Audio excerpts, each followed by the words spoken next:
Hello friends, welcome to my YouTube channel The Web Education. So friends, এই মুহূর্তে একটা গুরুত্বপূর্ণ ব্রেকিং নিউজ সেটা হচ্ছে 2022 স্টেটের জন্য নোটিফিকেশন ইন্টারভিউ যে সেটা কিন্তু পাবলিশ হয়ে গেল। অর্থাৎ আজকেই কিন্তু ইন্টারভিউ নোটিফিকেশন জারি করে দিয়েছে। সেখানে কত ভ্যাকেন্সি, কী আপডেট, তার ডিটেলস তথ্য এই ভিডিওর মধ্যে শেয়ার করব। তো সকলে ভিডিওটি স্কিপ না করে শেষ পর্যন্ত দেখো কী কী বিষয় দেওয়া রয়েছে নোটিফিকেশনের মধ্যে, কবে থেকে ফর্ম ফিল আপ হবে ইন্টারভিউর জন্য, সমস্ত ডিটেলস তথ্য এই ভিডিওর মধ্যে থাকছে। তো অবশ্যই ভিডিওটি শেষ পর্যন্ত দেখবে এবং ভিডিওটি যারা নতুন দেখছো অবশ্যই ভিডিওটি লাইক করবে, বাকিদের সাথে শেয়ার করবে। আর যারা চ্যানেল নতুন আছেন অবশ্যই চ্যানেলটি সাবস্ক্রাইব করবেন আর পাশে থাকা বেল নোটিফিকেশন অন করবেন। তো চলুন ডিটেলস নোটিফিকেশন আমরা যাই। তো এখানে আপনারা দেখতেই পাচ্ছেন নোটিশের মধ্যে, অর্থাৎ আজকে West Bengal board of primary education তরফ থেকে যে নোটিফিকেশন জারি করেছে তার ডেট দেখতেই পাচ্ছেন এখানে 25/9/2025, যার মেমো নম্বর আপনারা এখানে দেখতেই পাচ্ছেন। তো কী বলা হচ্ছে, recruitment notice pertaining to recruitment of assistant teacher in primary school. এখানে প্রাইমারি স্কুল যে অ্যাসিস্ট্যান্ট টিচার সেই পদের জন্য নিয়োগ করা হবে। বলা হচ্ছে the West Bengal board of primary education invites application from the eligible candidates for recruitment of assistant teacher in government aided, government sponsored primary junior basic school in state in accordance with provision of West Bengal primary school teachers recruitment rules 2016, অর্থাৎ 2016 যে rules সেই অনুসারে কিন্তু নিয়োগ করা হবে। এবং কত শূন্যপদ সেটা আমি আগেও বলেছিলাম, এবং কোনোভাবেই কিন্তু আর কথা শুনলো না যে 50,000 দাবি সেটা কিন্তু আর শুনতে চাইলো না সরকার বা পর্ষদ তরফ থেকে। যেখানে বারবার বলা হয়েছিল যে 50,000 শূন্যপদে নিয়োগ, সেটা কিন্তু না করে কত না 13,421টা শূন্যপদে কিন্তু নিয়োগ করছে এই 2022 যে টেট ইন্টারভিউ সেখানে। Post of assistant teacher sanction by the government of West Bengal in school education department, অর্থাৎ স্কুল এডুকেশন ডিপার্টমেন্ট তরফ থেকে স্যাংশন হয়ে গেছে 13,421টা পদে। কী বলা হচ্ছে, নেম অফ দ্য পোস্ট কি, assistant teacher in primary school, scale of pay as per extent rules of government of West Bengal in this regard. Qualification কী কী বলছে, the candidate must be citizen of India, the candidate must be passed higher secondary or equivalent with at least 50% marks and 2 years diploma in elementary education, অথবা বলা হয়েছে higher secondary education or equivalent with at least 45% marks in 2 years diploma in elementary education. অথবা নিচে আর কি বলা রয়েছে না, বলা রয়েছে যে higher secondary or its equivalent with at least 50% marks and 4 year bachelors of elementary education or BElEd, অথবা higher secondary education with at least 50% marks and 2 years diploma in education অর্থাৎ স্পেশাল এডুকেশন, এবং অথবা বলা হয়েছে graduation of 2 years diploma in elementary education.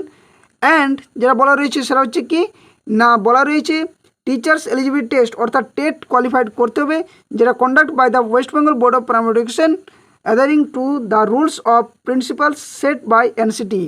অর্থাৎ এই যে qualification সেটা বলা রয়েছে। এখানে কিন্তু একটা বিষয় বলে রাখি যে বিএডদের কোনোভাবে এই 2022 স্টেট ইন্টারভিউতে বসার আর সুযোগ থাকছে না, এটাও কিন্তু একটা গুরুত্বপূর্ণ আপডেট।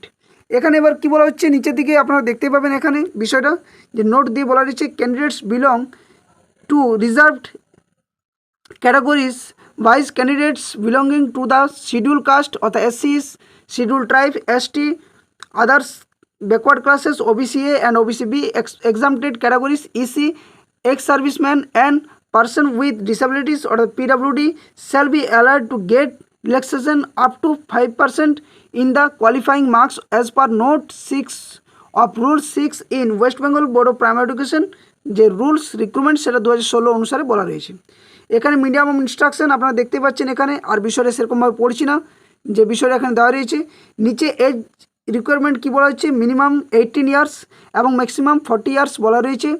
কত তারিখ অনুসারে না, 1st day of January 2025 অনুসারে এখানে বলা রয়েছে। এবং বাকি ক্ষেত্রে যে ছাড় সেটা কিন্তু বয়সের ছাড় অবশ্যই থাকে। নেক্সট পরের পেজে কী বলা রয়েছে এখানে, নেক্সট পরের পেজে বলা রয়েছে যে সিলেকশন প্যারামিটার্স। সিলেকশন প্যারামিটার্সের মধ্যে কী কী থাকবে এখানে বলা রয়েছে যে selection of assistant teacher shall be made on basis of aggregate marks obtain in the following items of evaluation out of maximum 50% marks, অর্থাৎ 50 নাম্বার যে মার্কস থাকে সেই ভিত্তিতে হবে। যেখানে ভাগ করে দেওয়া রয়েছে মাধ্যমিক ইকুইভ্যালেন্ট এক্সামিনেশন 5% থাকছে, higher secondary equivalent examination 10 marks থাকছে, training as specified by NCT সেখানে 15 নম্বর, টিচার্স এলিজিবিলিটি টেস্ট টেটের 5 নম্বর থাকছে, এক্সট্রা কারিকুলার অ্যাক্টিভিটিস সেখানে 5 number, viva voce or interview সেখানে 5 নম্বর, এবং aptitude test teaching experience in case of para teacher যেখানে এক্সপিরিয়েন্সের জন্য 5 নম্বর থাকছে। তো এই মিলে কিন্তু মোট 50 নম্বরের যে পরীক্ষার যে সিলেকশন প্রসেস ইন্টারভিউতে সেটা কিন্তু হবে। প্রেফারেন্স অফ ডিপিএসসি পিএসসি কী বলা হয়েছে না, a candidates is required to give preference of district primary school council অর্থাৎ ডিপিএসসি প্রাইমারি স্কুল কাউন্সিল অর্থাৎ PSC under jurisdiction of which he or she is to be posted if selected subject to availability of appropriate medium wise and category wise vacancies. সেই vacancies অনুযায়ী কিন্তু বলা রয়েছে। এখানে application fee সংক্রান্ত কী বলা হয়েছে একটা তথ্য দেখে নিন। এখানে বলা রয়েছে যে a candidates is required to pay the request fee as mention below non refundable to obtain and submit filled in application form through online mode. যেখানে জেনারেল কাস্টদের জন্য লাগছে 600 টাকা, ওবিসি এ বিদের জন্য লাগছে 500 টাকা, for SC ST EWS PWD ক্যান্ডিডেটসদের জন্য লাগছে 300 টাকা ফিস লাগবে। এটা কিন্তু বলা রয়েছে। কোটা রিজার্ভেশন বলা কী রয়েছে না, the quota for reservation in the recruitment will be applicable in accordance with the extent reservation norms of the government of West Bengal. অর্থাৎ যে কোটা রিজার্ভেশন যেটা গভর্নমেন্ট রুলস থাকে সেই হিসাবে হবে। অ্যাপ্লিকেশন মডেলিটিস কী বলা হয়েছে, the schedule for opening application portal and submitting the filled in application form through online mode will be notified later. এবং পরবর্তী ক্ষেত্রে যে এই যে অ্যাপ্লিকেশন ফর্মটা করবেন যে বিভিন্ন টাকা জমা করতে হবে বিভিন্ন কাস্টের, সেটার জন্য কিন্তু পরবর্তী ক্ষেত্রে জানানো হবে এবং উইন্ডো ওপেন করা হবে। তো এই হচ্ছে ফুল নোটিফিকেশান বিষয়। কিন্তু মোদ্দা কথা একটাই যে 50,000 যে শূন্যপদের দাবি সেটা কিন্তু আর কোনোভাবেই মানা হলো না। যে শূন্যপদের কথা গত দুদিন ধরে শোনা যাচ্ছিল যে 13,421 শূন্যপদ, সেই পদেই কিন্তু রিক্রুটমেন্টের জন্য নোটিশ পাবলিশ করে দিল। এরপর আপনারা সকলে বুঝতে পারছেন যে পদক্ষেপ আর কী থাকছে বা কী হতে চলেছে। কোনোভাবেই এই যে 50,000 এত যে শিক্ষক শিক্ষিকা নিয়োগের জন্য যারা কোয়ালিফাইড করে রয়েছেন তাদের কিন্তু অনেকেই চাকরি কিন্তু পাবেন না, কারণ এখানে অনেক কিছু সমস্যা তৈরি হবে। কাট অফ ক্লিয়ার করা একটা খুবই দুরূহ ব্যাপার, যেখানে এত কম্পিটিশান এত কিছু ঘটতে চলেছে, সেখানে এই 13,421টা মাত্র শূন্যপদ শুনে কিন্তু খুবই একটা খারাপ লাগার বিষয়। যেখানে দীর্ঘ 3 বছর ধরে 2022 স্টেট বারবার পথে নেমেছে, কিন্তু এখনও পর্যন্ত যে শূন্যপদের বিষয় সেটা কিন্তু দেখা গেছে খুবই নগণ্য। তো এই ছিল সম্পূর্ণ আপডেট। যদি ভিডিওটি ভালো লাগে অবশ্যই ভিডিওটি লাইক শেয়ার করবেন, আর বিভিন্ন ধরনের কেস আপডেট নিউজ নোটিফিকেশান তথ্য পাওয়ার জন্য অবশ্যই চ্যানেলটি সাবস্ক্রাইব করে পাশে থাকা বেল নোটিফিকেশন করবেন। ধন্যবাদ। জয় হিন্দ। সকল সুস্থ থাকুন, ভালো থাকুন।